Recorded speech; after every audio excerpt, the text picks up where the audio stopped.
Aku bakal jelasin 5 tahap berdasarkan sains buat bantu kamu ngilangin lemak dengan cepat sambil mertahanin otot atau bahkan ngebentuk otot sehingga badan kamu bisa kelihatan lebih kebentuk. Kita mulai dari tahap pertama, tetapkan target dengan tepat. Tentu ini tergantung selera masing-masing. Kebanyakan sih pria nargetin persentase lemak tubuh sekitar 10% dan buat wanita sekitar 18%. Kamu lakukan cutting sampai bisa ngecapai ini atau berapapun tujuan kamu. Seberapa cepat?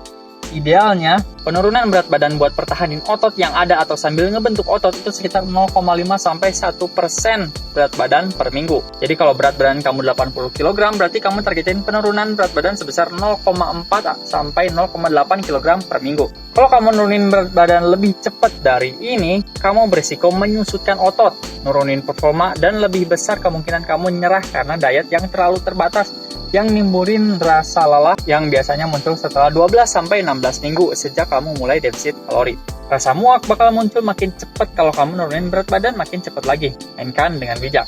Lakukan pendekatan yang perlahan tapi stabil dan akhirnya kamu bakal dapet apa yang kamu mau. Rasa lelah dari diet atau diet fatigue biasanya ngemunculin gejala makan gak terkontrol karena ngerasa terlalu terkekang, pikiran gak jernih, lemas, libido rendah, dan masalah lainnya. Jadi sebaiknya kamu hindarin diet fatigue ini. Kalau kamu gak ngerasain gejala-gejala tadi, berarti itu lampu hijau buat terus lanjutin program penurunan berat badan kamu. Tahap kedua, atur kalori. Defisit kalori selalu menjadi pendekatan penurunan berat badan yang paling penting. Makronutrien juga bakal ikut terlibatin dalam hal ini buat nentuin berat badan yang turun atau hilangnya itu lemak atau otot. Latihan juga ikut nentuin. Sebaiknya kamu mulai defisit kalori sebesar 10-20% dari total kalori intake kamu buat ngecapai target yang sudah kita tetapin di tahap pertama. Aku tekanin kalau kamu bisa aja nurunin berat badan sekaligus ngebentuk otot pada kondisi maintenance kalori. Itu disebut body recomposition atau recompositioning. Tapi itu nggak akan nurunin kadar lemak seefektif kondisi defisit kalori. Kalau misal kebutuhan kalori kamu 3000 kalori, berarti kamu bisa kurangi 10-20%-nya, atau sekitar 300-600 kalori, jadi sekitar 2400-2700 kalori.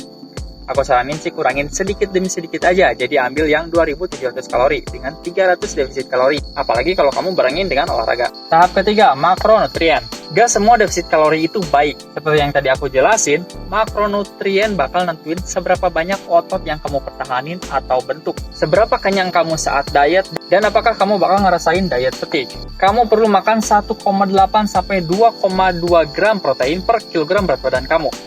Diet tinggi protein sangat menguntungkan saat kamu dalam kondisi defisit kalori. Keuntungan itu bikin diet kamu bakal terasa lebih gampang. Kamu lebih kenyang, lebih energik, gak lemes, gak kelaparan, dan sebagainya. Jadi kamu ngerasa baik-baik aja, happy-happy aja sepanjang proses penurunan berat badan. Protein juga bikin TEF atau Thermic Effect of Food kamu lebih tinggi. Artinya metabolisme kita meningkat. Artinya penurunan berat badan jadi lebih cepat walaupun asupan kalorinya sama. Jadi ningkatin defisit kalori tapi bikin kamu lebih kenyang. Tentu ini sangat menguntungkan. Buat lemak, 10-25% dari total asupan kalori kamu sebaiknya terdiri dari lemak. Jangan ngilangin sepenuhnya karbohidrat dari diet kamu, karena ini terbukti juga penting dalam mertahanin otot, bukan cuma saat ngebentuk otot. Keempat, distribusi waktu makan. Atur makan jadi 3-5 kali per hari dengan protein yang terbagi merata di setiap porsi makan. Ini bagus buat pertahanin otot dan kekuatan kamu. Ini nggak berarti kamu makan lebih banyak dalam sehari, tapi makan lebih sering dalam sehari. Gimana dengan intermittent fasting? Kamu bisa lakukan itu kalau tujuan kamu cuma nurunin berat badan. Tapi kalau kamu juga pengen pertahanin otot biar bentuk badan kamu bagus saat berat badan kamu udah turun, mending pakai metode distribusi waktu makan. Alokasiin 2 waktu makan 1-3 jam sebelum dan setelah latihan kamu. Tahap kelima, penyesuaian. Kamu nggak bisa cuma ngelakuin tahapan-tahapan sebelumnya cuma sekali karena seiring waktu berat badan kamu berubah. Begitupun nilai-nilai perhitungan tadi. Ini penting kalau kamu pengen penurunan berat badan terus berjalan.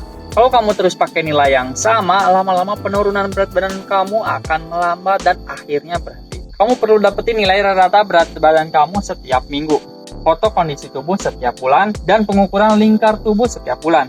Kamu juga tetap harus pantau latihan kamu agar tetap efektif dan ngasih sinyal ke tubuh buat gak ngebuang otot yang udah kebentuk.